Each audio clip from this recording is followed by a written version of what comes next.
जम्मू आ गए, दिल्ली आ गए, अलग अलग जगह पे आ गए, और अभी सरकार उनको करेगी प्रिजन सेटल। मेरी बात समझ गए? क्या सबके साथ मर्डर हो जाता है? क्या सारी बहुएं जला के मार दी जाती? 1910 का केस है ये। तो इस केस में क्या हुआ था? हाँ, इस केस में ये हुआ था कि रॉबिन्सन वर्सेस ये वॉल्फेयर, ये जो वादी हैं, ये जो प्रतिवादी है, इनकी एक कंपनी थी। किस चीज की कंपनी थी? नाव की, जैसे नाव से पार कराना किसी व्यक्ति को, ठीक है। तो यहाँ पे क्या था, ये गए इनके घाट पे गए, जो घाट था वहां पे गए, और इन्होंने क्या किया, इन्होंने सोचा कि इस नाव से हम, इनकी जो नाव है उससे हम इस नदी को पार कर लेंगे, वहां हम अपने डेस्टिनेशन पे पहुंच जाएंगे। ये यहाँ एंटर कर गए।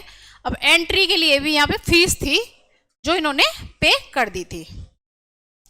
फिर क्या हुआ, ये गए तो देखा कि नाव तो बहुत देर लगा रही है, मुझे आधा घंटा 1 घंटा में बेकार चला जाएगा, मैं अगर इसका नाव का बोट का वेट करता रहा। इन्होंने कहा कि मैं वापस चला जाता हूँ। ये जो है वापस जाने लगे, ठीक है, वापस जाने लगे। तो अब वापसी के लिए भी वहां टिकट था, एंट्री का भी टिकट है, और अगर वहां उस एरिया से आप बाहर निकलोगे उसके लिए भी टिकट है।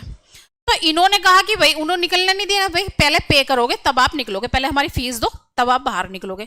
इन्होंने क्या किया, इनके ऊपर मिथ्या कारावास का केस लगा दिया कि इन्होंने मुझे उस एरिया से बाहर निकलने से रोक दिया। हाँ, तो कोर्ट ने कहा कि नहीं, ये जो है इनका काम लीगल है, क्योंकि उन्होंने एक फीस लगाई हुई है, एंट्री की फीस भी और बाहर जाने की फीस भी। तो यहाँ पे उसको जो है फिर लायबल नहीं माना, ठीक है। Subscribe for more content.